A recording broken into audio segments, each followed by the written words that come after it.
Gli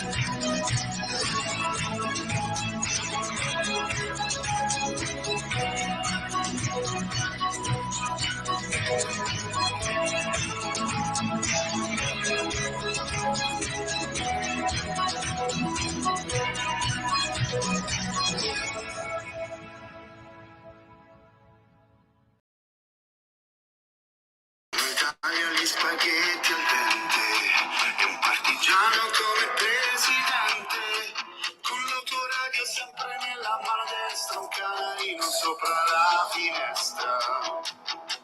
Buongiorno Italia con i tuoi artisti, con troppa America sui manifesti, con le canzoni, con amore, con il cuore, con più donne e sempre meno suore.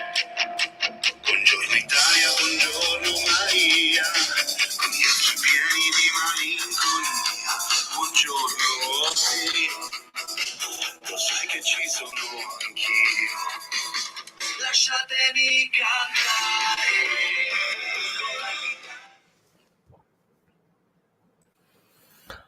Welcome to the Spotlight Dialogue episode 30, the evening show. It aims to raise awareness about the importance of alternative fuels, as well as serve as a powerful reminder of our collective responsibility to shift towards renewable energy sources and free our economies from the chains of fossil fuels.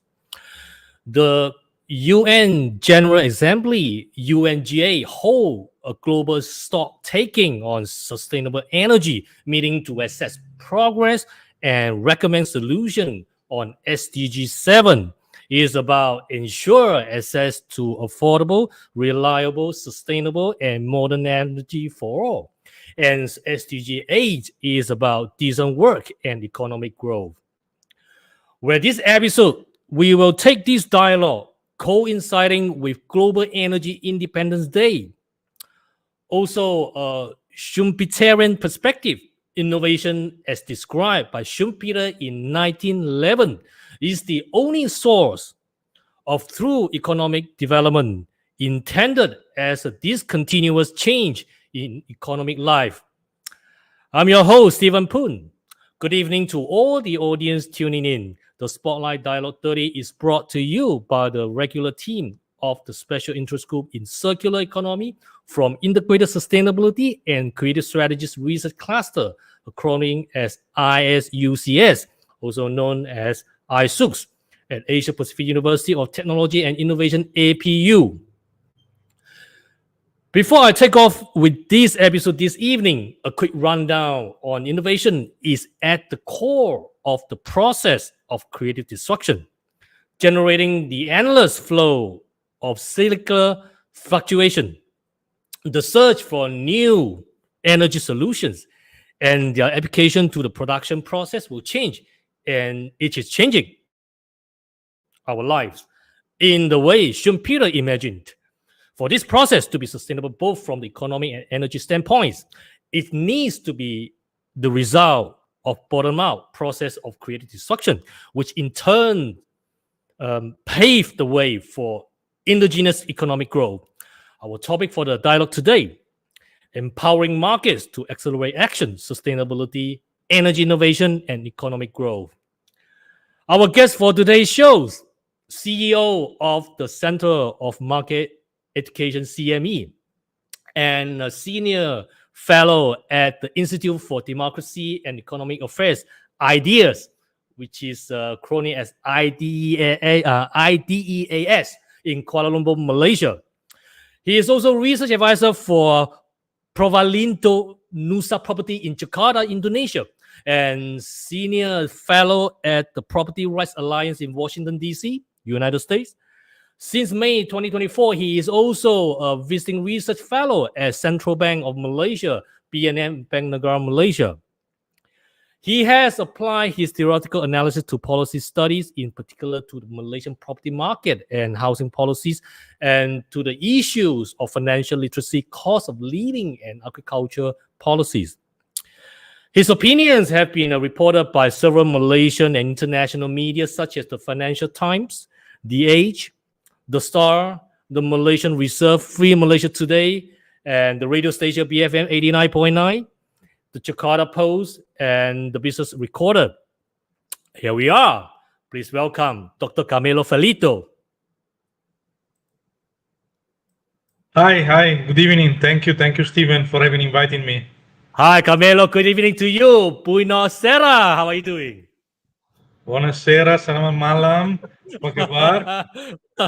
Okay, good. How are you doing today? What have you been doing the whole day?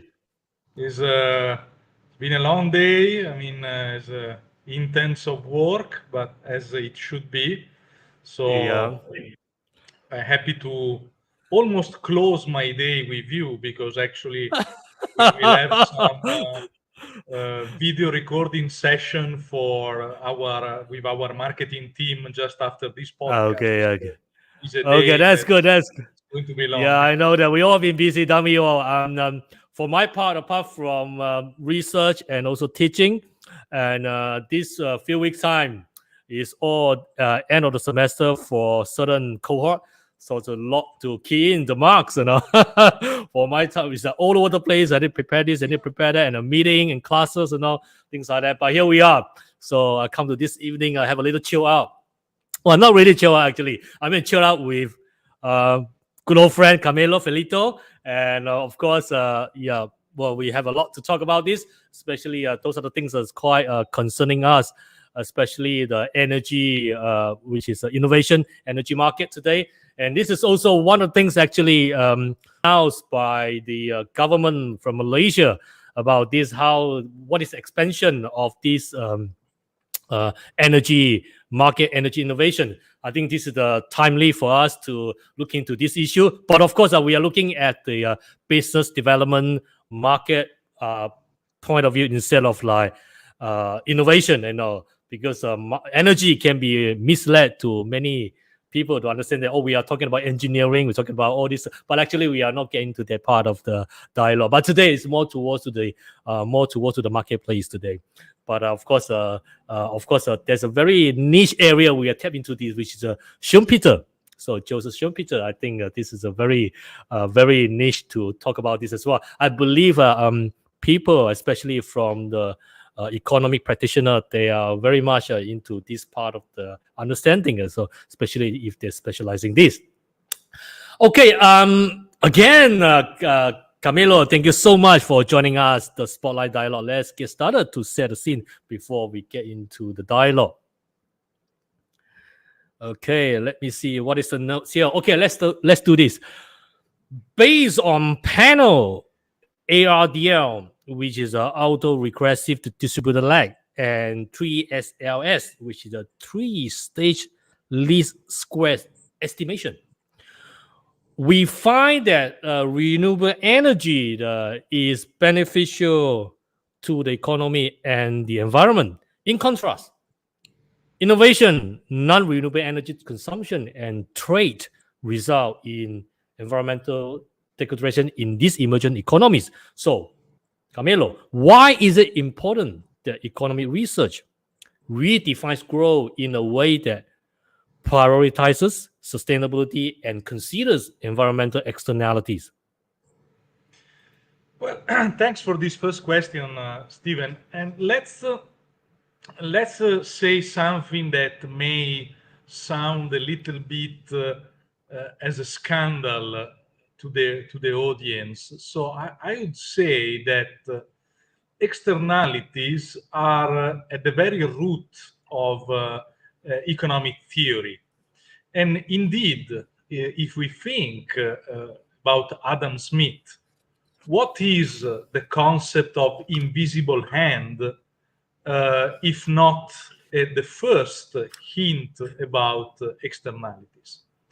In fact, when Adam Smith discussed and introduced the concept of invisible hand, he was simply saying that when we try to achieve our own interest, our own good, we produce unintended consequences on the rest of the public, on society, on the economic system. And Adam Smith was stressing the importance of positive externalities, so that by pursuing our own good, we do good also for other people. And this is quite common, if you think about the impact that enterprises, firms, economic activities have on the economy, it produces a lot of good. No, they create employment opportunities, they create fiscal benefit for the government, and etc.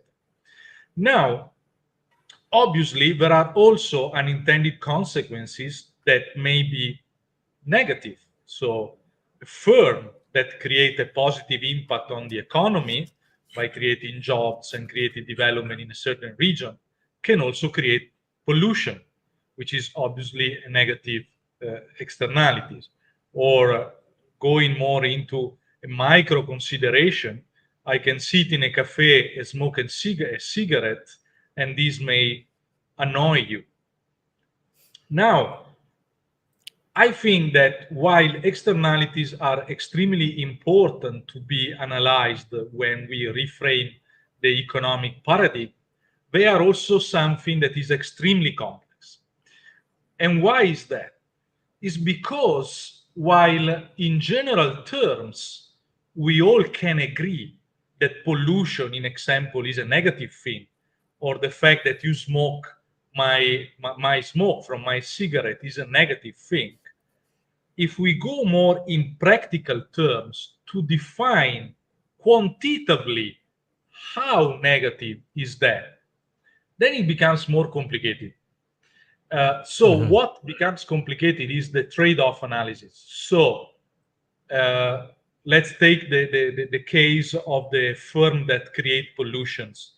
So the best way to stop pollution is obviously to stop the firm from producing. So to shut down that firm. Yeah, But logically, yes. obviously, to shut down that firm has also a lot of negative consequences. So where is the balance between reducing the negative externalities and avoiding an extreme negative cost for the society? So in macro terms becomes how much is the cost that we can bear to stop pollution. And here is where and sorry, another criticality that I think is very important when we analyze externalities is about the role of the government. So there is let's say a definition of what is a tolerable level of pollution and what is instead not tolerable.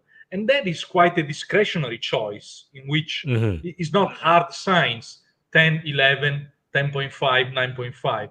It implies a sort of moral judgment. And this is the first point related to government intervention. The second point is that when we design a policy that is aimed at tackling externalities, we assume that that policy will be indeed achieving the target. Like, I pull the string of a guitar and I obtain a certain tune. But in policy design and implementation, things are not that automatic. So I think that while the analysis of externalities is extremely important, we also have to take out from that analysis what we consider to be automatic mechanisms deriving from policy choices. And here is where innovation becomes really crucial, because the way in which tackling externalities can become less painful and less complicated is by indeed nurturing innovation so that we can tackle that not by imposing additional costs on businesses, but by removing costs with the introduction of better technologies. Okay, Carmelo, what are some of the recent developments in clean energy technologies that developing countries can leverage for sustainable growth? And what opportunities and barriers might they face in this? So I think that the opportunities, for developing countries are the fact that they they are latecomers if we want to take jargon derived from economic history in the process of industrialization. So they may be better placed when we talk about the adoption of new technologies, because they don't have the heritage of old industrial plants that, in example, are still surviving in many situations in more developed countries. Where the challenge is instead is when we adopt new technologies, if they are not just sustainable from an environmental standpoint, but also from an economic standpoint, then they become a burden for the poorer part of society. And being developing countries, by definition, less rich than developed country, then the cost of imposing the right direction in the cost of imposing the wrong direction in the technological shift may be higher for developing countries than for developed countries. How can firms be made more efficient and aligned with sustainable growth and account for the growing young population in developing countries? Sorry, can you repeat it? But because the line was a little bit lagging. Yeah, okay. How can firms be made more efficient and aligned with sustainable growth and also account for the growing young population, particularly in developing countries? This, I think, is a very important question and an important topic, which goes also at the root of capitalism in some countries like Malaysia. And I take it from a wider perspective, but it is extremely related.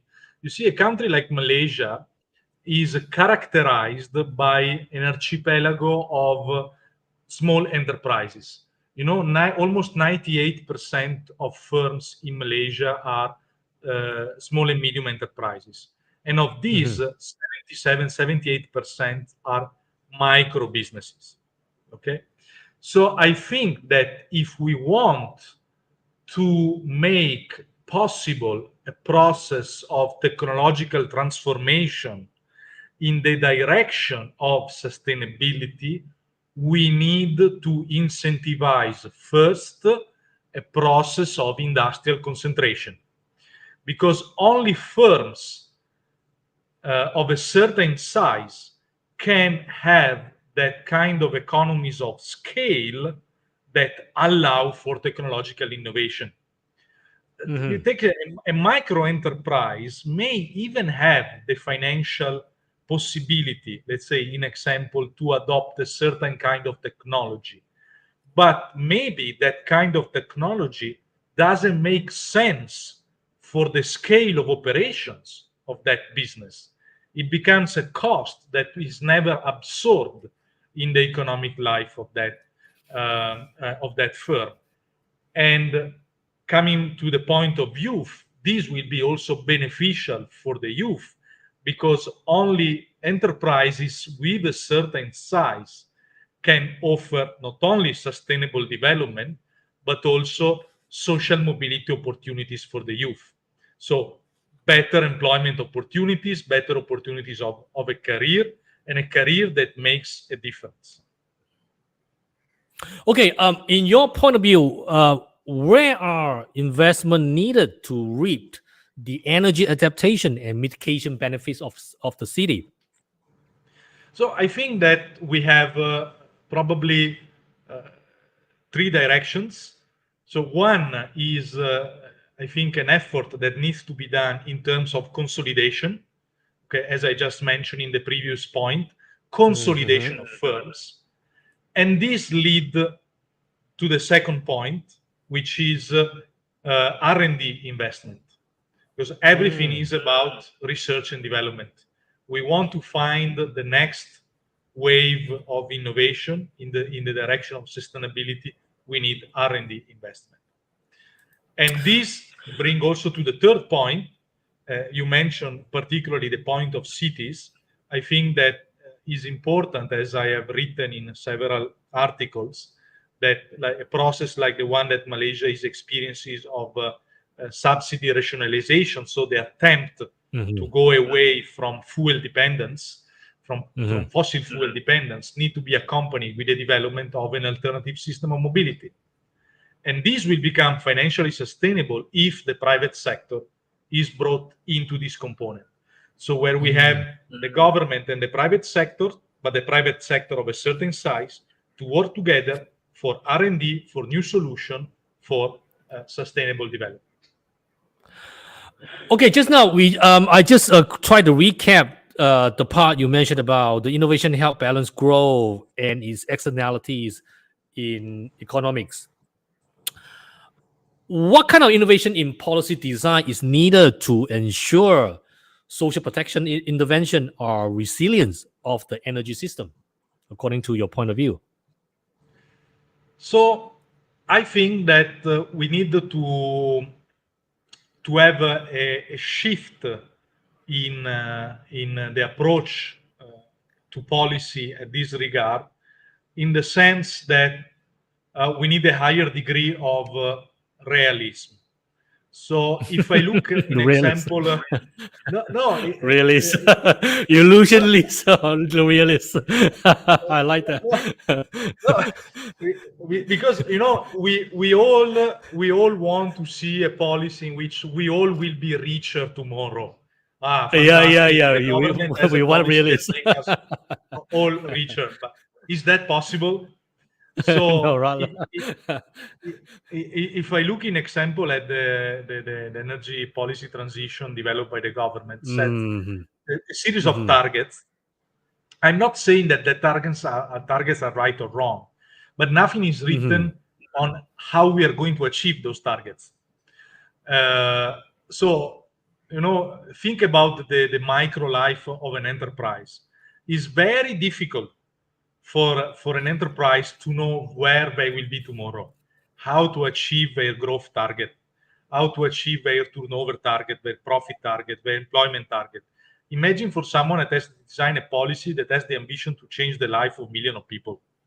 So, as an entrepreneur, I know how difficult it is. I mean, I have dream. I want CME to be the biggest think tank in the world tomorrow. But how do I do that? I will be on your side. And we are a very small organization, So imagine the government that says, I want to change the life of 30 million people in the next 5 years. It can be very well-hearted, but, between wish and actually accomplishing that wish, there is a lot of work to do. And the first step, I think, to implement that work is to be very realistic in the trade-off analysis. So that sustainability target, how much is going to cost? Everything has a cost. So we need to have policies in which the trade-off analysis is extremely careful, realistic, and try to achieve maybe smaller targets, but that we can realistically achieve with bringing not too much costs on the society, but the benefit. And again, I think that ultimately, allow me to add this, ultimately the real game is really to incentivize R&D. Because you see, if we look at the history of innovation, the history of innovation is a history of making things cheaper to the people. Exactly. Innovation makes the people better off. So if something is extremely costly, it's not an innovation, because innovation changes our life for the good. If you look at how computers changed our life, how internet make a lot of things more affordable to us. It should be mass mediated, isn't it? Yeah. But it's always been that when the steam power was introduced and we had the trains, these allowed people to go from point A to point B faster. At the beginning, it was only for few people, but gradually became mass market. And innovation became For the masses, when yes. when it changed the life of the masses. And this is not possible to be achieved with a policy design. In the whole history of Exactly. mankind, this has been the result of entrepreneurship exercised by visionary people. Later we Okay. will talk about, Yeah, surely. it's all about that. It's all about that. Carmelo, in furtherance of the point you made, energy is the material basis of national development, which supports national economic development. With the sustained and rapid economic growth, the energy problem has become the bottleneck hindering sustainable economic and social development. And countries around the world are paying attention to its impact. So, Camilo, should sustainable and pro-ecological economic development be an important determinant of shaping economic policy?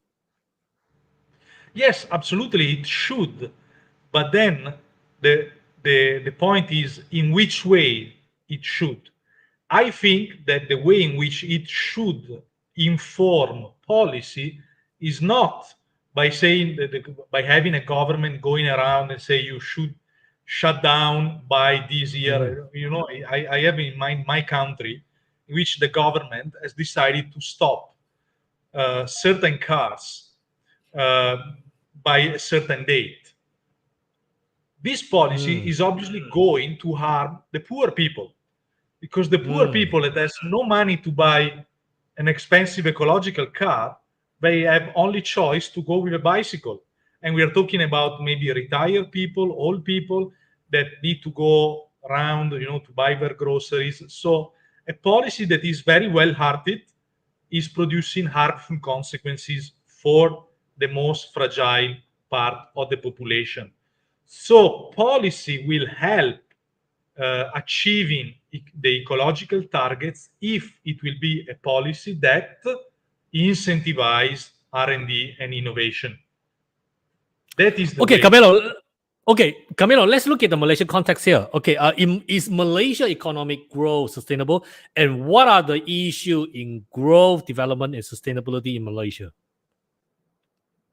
So I think obviously Malaysia, like many developing countries, Yep. has an issue, in terms of energy, Yeah. energy supply. The energy mix is still behind in terms of sustainability, but this makes sense considering the level of income at which Malaysia stands. I have to say that when it is compared, and it's just enough to go and travel to neighbor cities like Jakarta or Bangkok or Manila to understand that the quality of the air in Kuala Lumpur is much better than in these other places. So Malaysia has a very strong system of public transportation when compared to the regional standards. So I think that Malaysia is not doing too bad, but I do believe that, and is to coming back to a point that I mentioned before, if we really want to have a bottom-up process of energy transition, which is driven by transformation into our mode of production, we need to incentivize industrial consolidation so that we have companies of a scale that they can adopt on their own an agenda for energy transition. That I think is a very much needed step for pushing our transformation agenda. Okay, in your years of contextual practice and also understanding of the surrounding, especially in Malaysia context, what are the main determinants of the development of energy innovation sources? Well, one is R&D costs, okay, Okay. and the other is obviously the availability of energy. So somehow, when you have resources available cheaply, that makes you extremely malas to innovate. Okay. Yeah. You don't innovate Very lazy is to do the work. Yeah.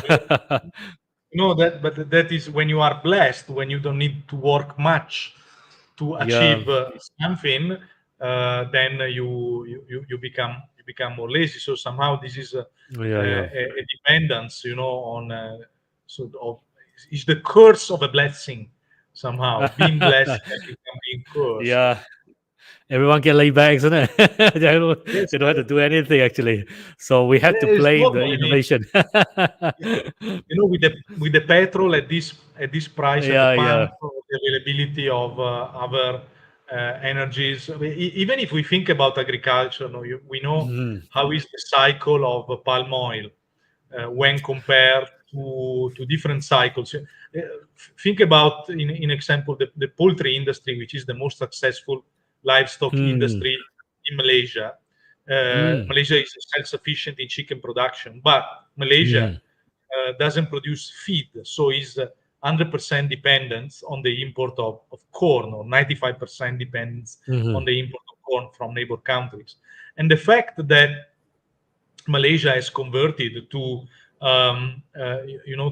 almost monoculture, let's say, to Mhm. palm oil, this has blocked, because of the advantages that palm oil presents from a profit opportunities perspective. This has somehow blocked, in example, Mhm. development of corn production. Even rice is quite ridiculous that we are dependent on import of rice. If you think about it, And then we are growing rice here. we are growing rice, but we still need to import a certain percentage of rice Yeah. from Thailand and from neighbor countries. So uh, I think And that I think it's also our like gas, our petroleum. The good one we produce or we export. So then we import the second rate. So it's strange, isn't it? we don't yeah, we we, that, we, we that's, we don't that really makes get the sense advantage from for an that. economic, from an economic perspective. That makes perfect sense, and that Oh was yeah. probably a policy uh, uh, to nudge in a different direction. Because, but I Hmm. think bigger companies are understanding that something is changing and things will not be the Hmm. same for the long period. But again, Hmm. this is a reasoning that small companies, which are the great majority, cannot afford. Hmm. All right. So we need a higher degree of synergies between bigger and small Hmm. companies if we want that process of transformation to actually be successful, and not only successful but sustainable in the long run. And when I mean sustainable, I mean what I mean by sustainable is economically sustainable. Because if an innovation is simply policy driven, as is very short lived. Hmm. Okay, Carmelo. Technological innovation is increasingly promoted in the production, preservation, and consumption of energy, which is why smart energy is a real reality, through which the process of energy transition is brought to the fore.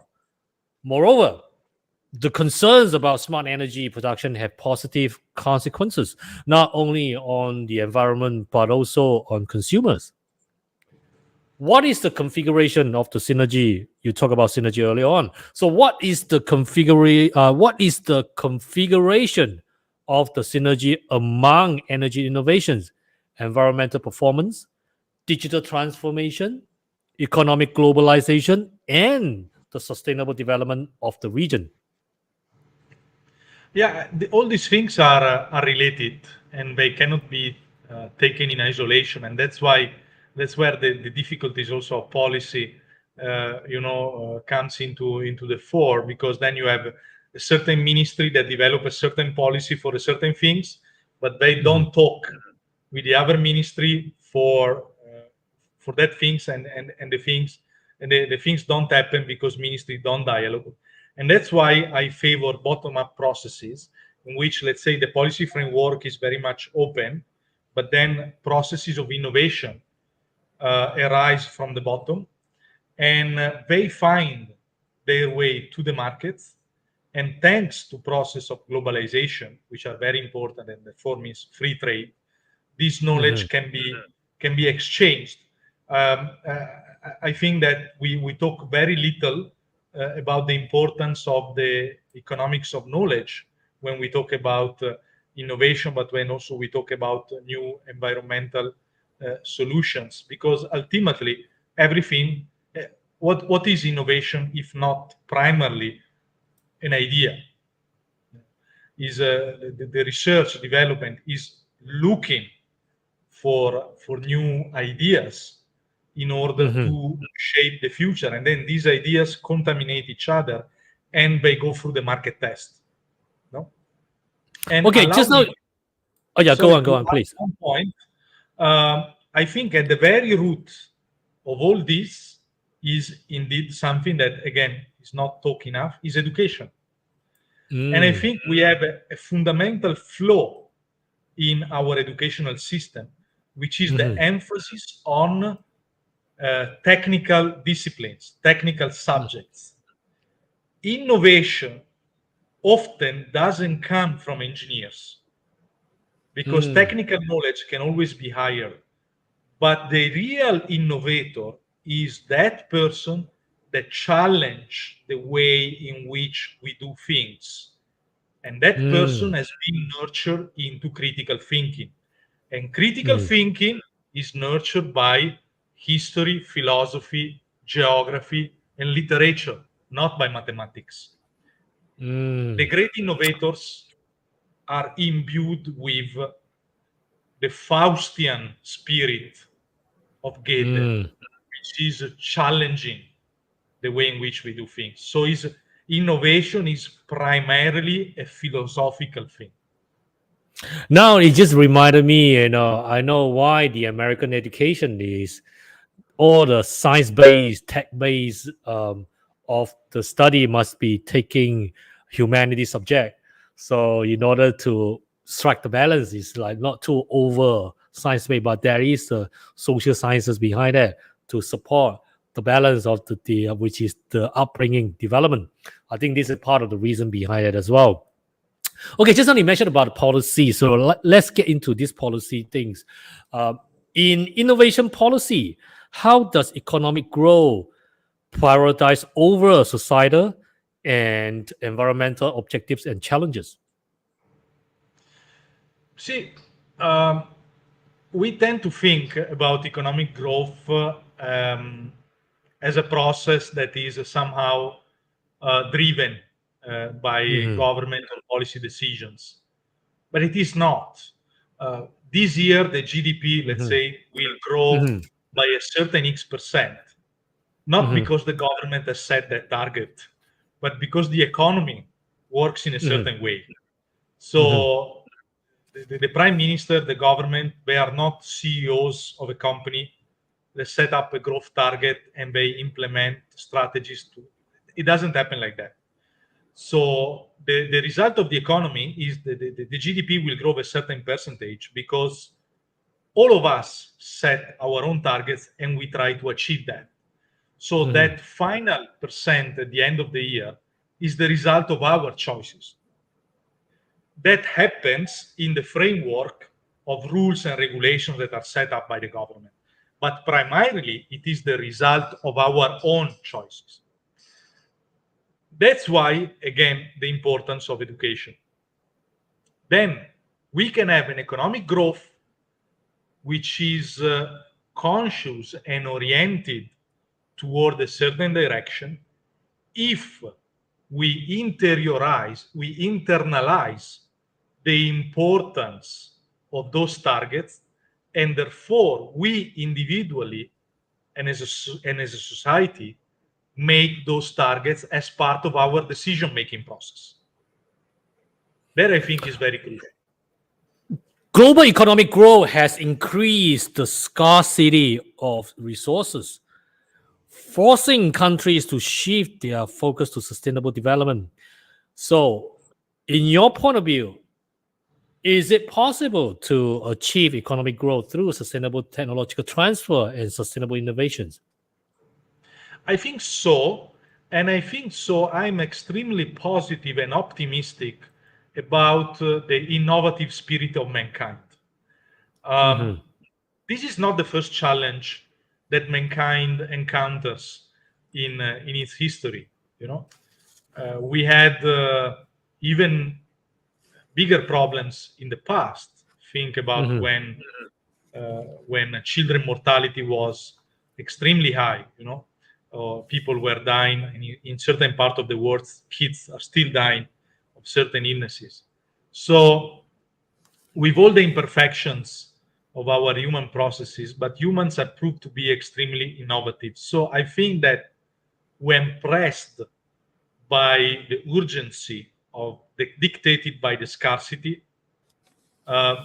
human beings, mankind will find alternative ways to develop, and innovation will work primarily because we as human beings are not only innovative, but we are also adaptive. Actually, innovative people are a very small percentage of human beings. All the rest, like me, I guess, we are all adaptive. So we will adapt to the innovation that we will brought in by innovative spirits. I'm very positive about the creativity of human spirits. Good to be optimistic. I think the creativity is the key word, especially after the pandemic. So now we are transitioning to the so-called another era, which is the world with full of artificial intelligence, or the forefront, or the cutting edge of the innovation. So I think creativity has to taking a very important role in this context. All right, Carmelo, I think it's a time to take a look at the question posted by the audience. Let's look at the first question. I think the question was from the one, I think the audience, but did not announce the name. Now, what is currently the most effective and efficient energy solution? How have clean energy technology transformed economies and society so far? So this is the the question from the audience. What do you think? I will not answer to the first part because it's a very engineering question, I guess, and I don't want to venture into a territory which is not mine. Okay. I come from the humanities, so I don't want to interfere with the work of other people. But if we look at the transformation, I think that people that are in my generation, they remember when even walking on a street was smelling the pollution from cars or trucks and the noise of trucks. We tend to be short with a short memory, but if we look a little bit, just 20-30 years ago, not too long ago, we could see that our cities, in terms of smoke and in terms of noise, were different. So I think they have transformed in this sense. But look also at safety. How much safer our means of transportation, in example, have become so far. Sensors, autopilot. So I think that if we had to write a history, a recent history of energy technologies for the past 30 years, we would be surprised of how they change our life and how we struggle even to realize how these things actually happen. Even the GPS, and more smarter transportation, less time in queue, the auto stop of the car. It's amazing. So I think from my point of view, probably I can share my thought, although I'm non-engineer myself as well. But I think as a layman, to understand the first part of the question, the most effective and efficient energy solution, my point of view as a layman, probably understanding the energy efficiency in homes, especially the efficiency refer to the ability of the home to use energy in a way that minimizes the waste or maximizes the output. And also the energy efficient lighting solution, like for instance, the LED bulbs and the fixtures, a smart lighting system, for instance. And of course, another point like efficient heating and cooling solution. Like for some of the country, they're having which is a cold season, so they need heating. Like for us, like tropical country, like cooling solution, like programmable thermostats, and also high efficiency HVAC system, for instance. So this is probably what I can think of there. And proper insulation materials like air leakage reduction, things like that. And of course, we can think of the energy efficient like appliances, like Energy Star certificate appliances, for instance, monitoring devices. Of course, the most important things are renewable energy sources for homes, like solar panels, like wind turbines. So I think these are the things I can really share with everybody, which is. But of course, I'm not an engineer just like everybody else, like what Carmelo talked about that. But of course, these are the so-called general knowledge that I can share with the audience, especially to respond to these questions. Okay, Carmelo. So now we are going to change the gears a little bit. We have been talking about and all the concerns that we have been discussing on the show. I would like you to be able to share your ideas and see what other listeners are thinking about that in a little bit. It is a fundamental truth that innovation has a positive and significant effect on economic growth, which is supported by Schumpeter's innovation theory in 1911, which is you have talked about that, which is before we come into this life. We discussed about that earlier on. So Schumpeter has claimed that development is deemed a historical process and structural changes.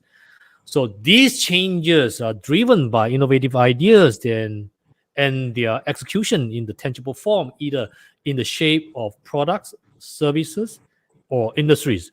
So Schumpeter has advised the nation to adopt novel and innovative methods of production to spur their economic growth.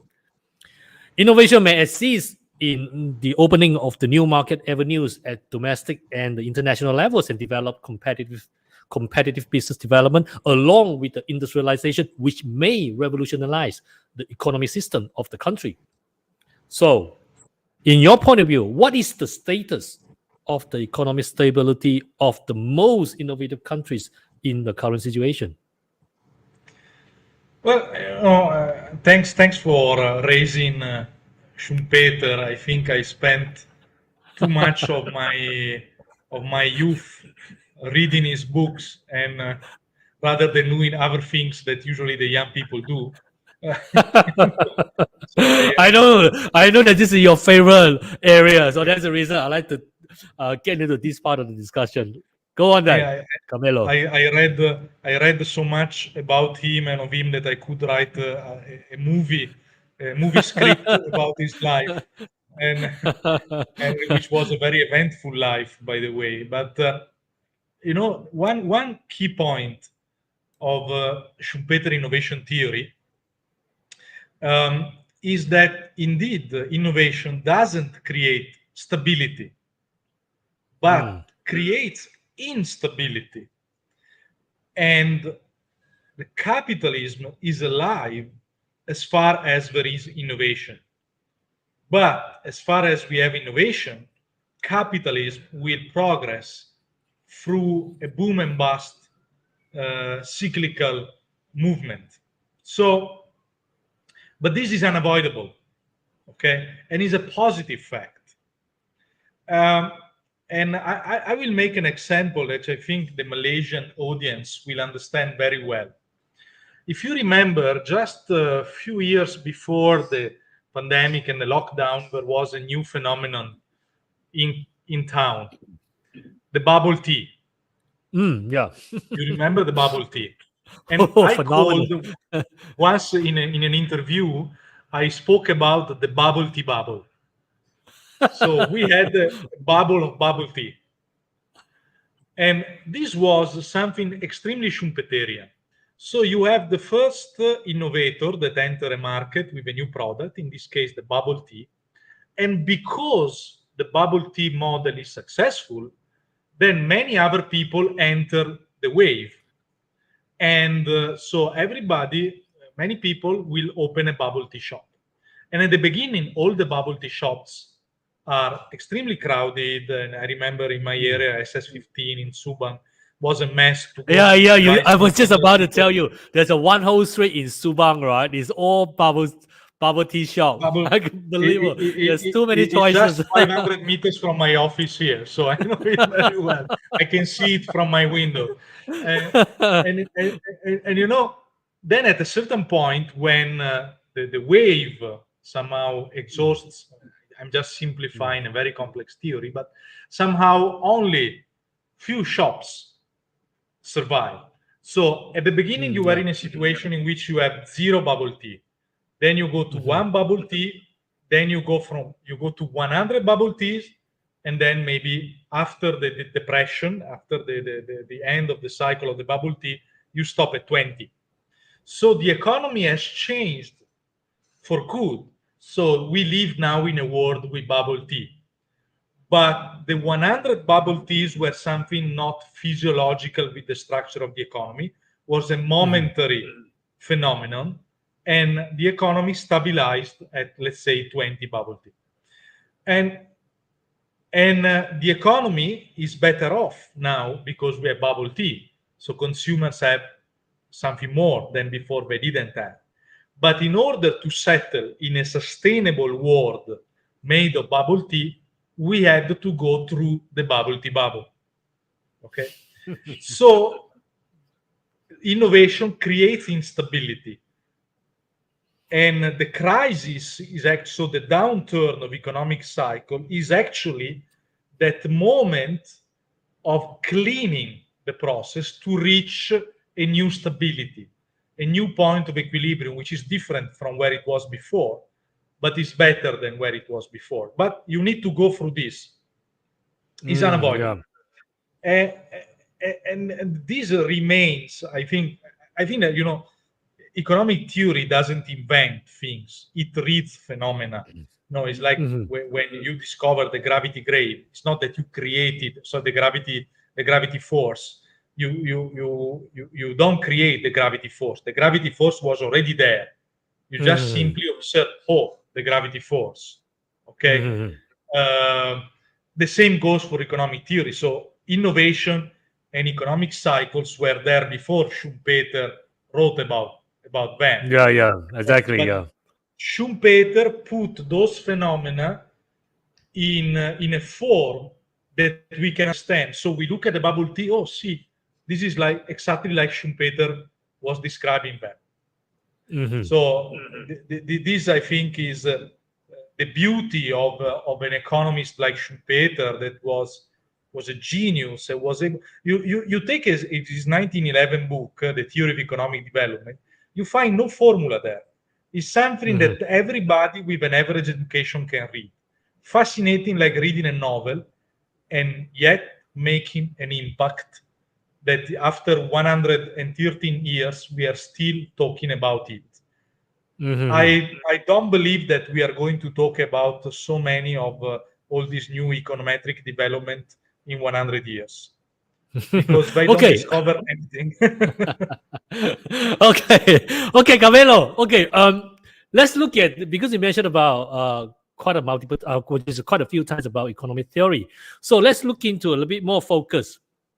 What kind of macroeconomics instrument exists to implement ecologically sustainable growth rates of GDP, in your point of view?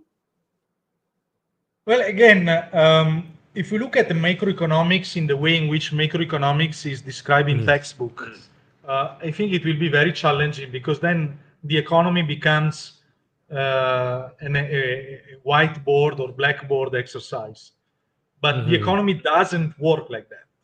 It's only because of simplicity of reading, in example, the GDP, that we put the GDP in a formula. But that formula is the result of the forces, like Keynes was calling them, the forces of time and ignorance.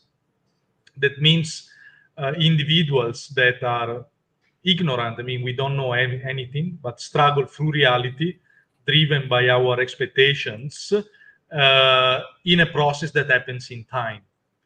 And that's why, if we want to use a macroeconomic category, that macroeconomic is innovation. But we need to understand innovation as Schumpeter understood it. Schumpeter made very clear that innovation is not the result of government policies. Innovation is the result of entrepreneurial spirits that are, and in the way in which he describes entrepreneurship is extremely fascinating. You teach in an econ faculty, is you take any microeconomics books that discuss market forms or the target of the firms. No, probably you also teach these things. The maximization of profit, the minimization of costs, marginal revenues equal marginal costs, and etc. But all these discussions happen without talking about who is setting those targets. And those targets are set by entrepreneurs. And entrepreneurs are those that create innovation. And they don't look much at marginal revenues and marginal costs. They are driven by a vision, first and foremost. In fact, for Schumpeter, innovators, entrepreneurs, are more similar to warlords that are driven by a thirst for conquer and by the joy of creation. These categories have been wiped out from economic theory because economic theory is entrapped into the anxiety of formalizing. So most of modern economists are unable to read books that are not made of formulas, are not able to understand things that are explained in a discursive way, because but it doesn't fit in a model. Because the reality doesn't fit in a model. The reality cannot be encapsulated in a model. So the only thing, to come back to your question, that we can do is to have, as much as possible, a policy framework that reward entrepreneurship and reward innovation. That's the only way in which we can really develop macroeconomic agenda that is driven towards sustainability. Carmelo, how given the existing capitalist system as we know it today, can a low or even zero growth economy be established? Why do we want that? So I just want to hear your point. Yeah. No, in the sense that I'm very critical about the degrowth conversation, because growth is positive. We want people to be better off at the end of the story. We don't want people to become poorer. Why do we want people to become poorer? The issue is that I think that through an orientation toward innovation, we can achieve both targets of economic growth and economic sustainability. If the two things are disjoint, so somehow if in order to achieve sustainability, we need to become poorer, there is something wrong. I think we got something wrong there. And the idea that in order to become rich, we must destroy the planet is also wrong. The same. So we need to find the balance there. And the balance is, again, innovation.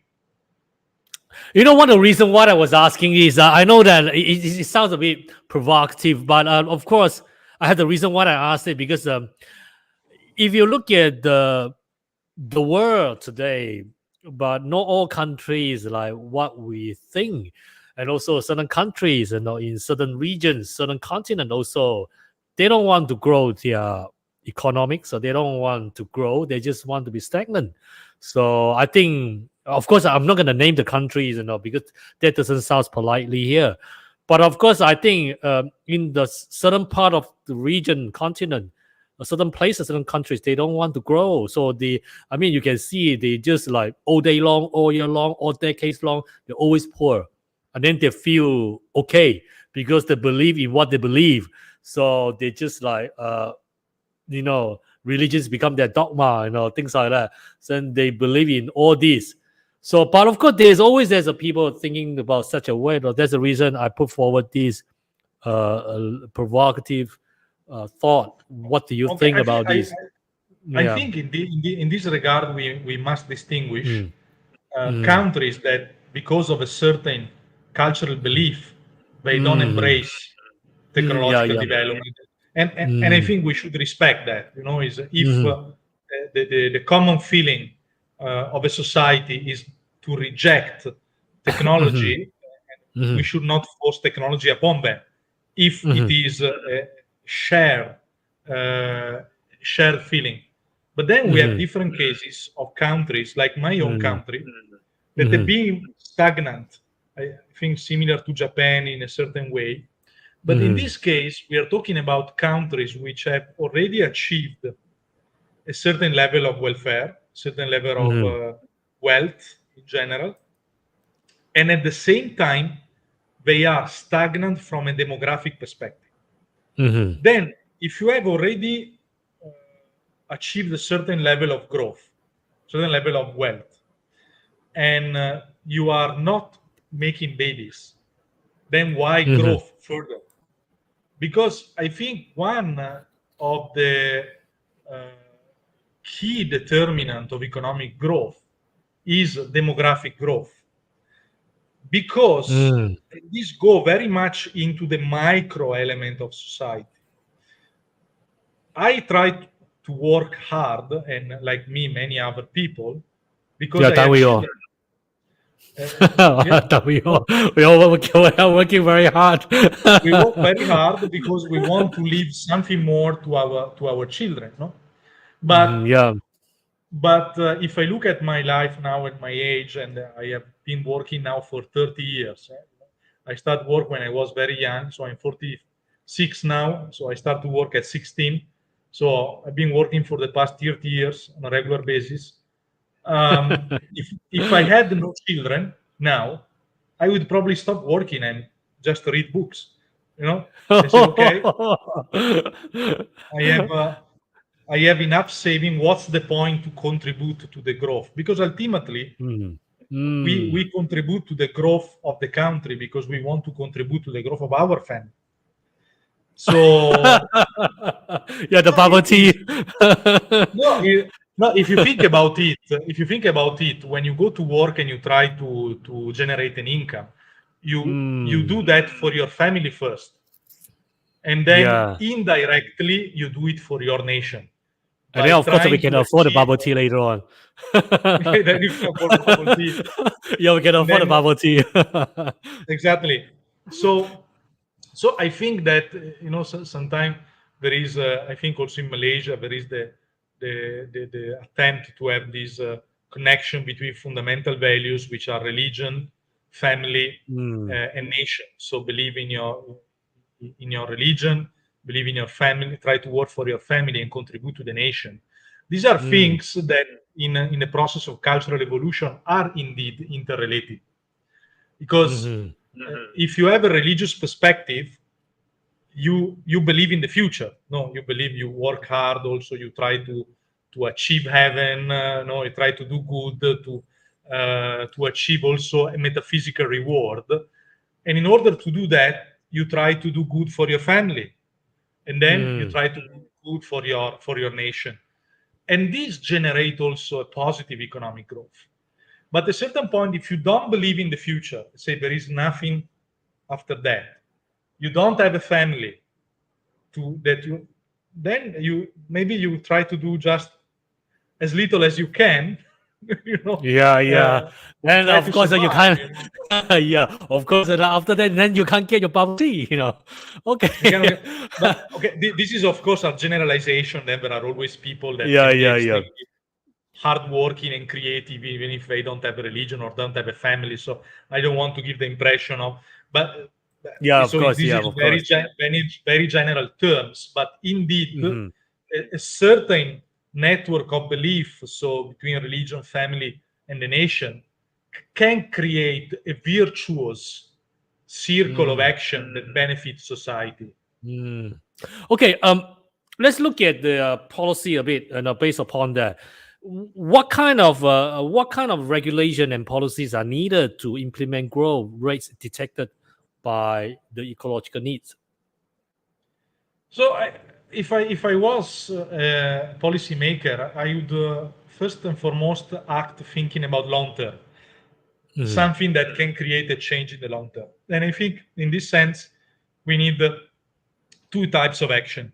One is in education, so an Mhm. education in which humanities have a bigger role, so that people can become more critical thinkers. Mhm. This is point one. Second point is try to have measures that favor industrial consolidation, because only industrial consolidation can bring technical progress. And third is to try to create an innovation table which brings together academia, Mhm. policymakers, and the industrial world to try to create that process, to stimulate that process of reflection, bottom up, by having the different parties dialoguing together. Okay. Carmelo, more than 75 years, economist Joseph Schumpeter described the dynamic pattern in which innovative upstarts unseat established firms through a process he called creative destruction. While most 21st century economists have focused on the competition under condition of static equilibrium, Schumpeter insisted that disequilibrium was the driving force of capitalism. The theme of the creative destruction has received growing attention ever since. So, there is now a little doubt of the economy is driven by firms that are able to capitalize on the new combination described by Schumpeter, which is coal age technologies gave way to oil age technologies that are now giving way to information age technologies. With each change,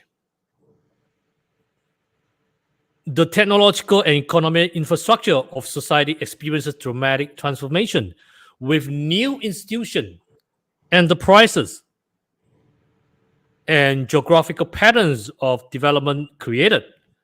So, do you think innovation can be underpinned by different values and purposes? Yes, you see, innovation always reflects the value of a nation, the needs. Of course, innovation is the creative response to human needs, but human needs are dictated by values. You know, um, if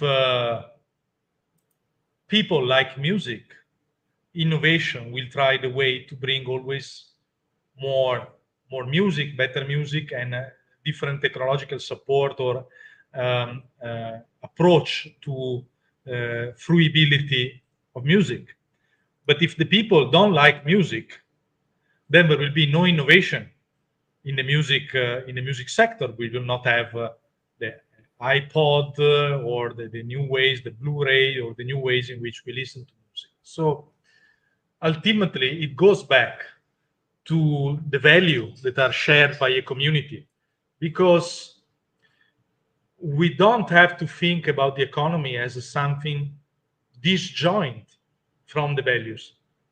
The economy is the result of that values. This is the opposite view that Marx had. Marx was thinking that first we have the economic mode of production, and then we have the values that justify that mode of production. Here I'm embracing a different perspective, and I think Schumpeter was on the same line, that the economic decisions that are made every day as the response to a set of values. And that's why I stress of the importance of education first. Because only, in fact, Schumpeter in a conference in 1945 in Canada, he was talking about the possibility for an alternative to capitalism. Okay, he would say because capitalism is creating at that time was creating social problems, etc. So how do we respond to that?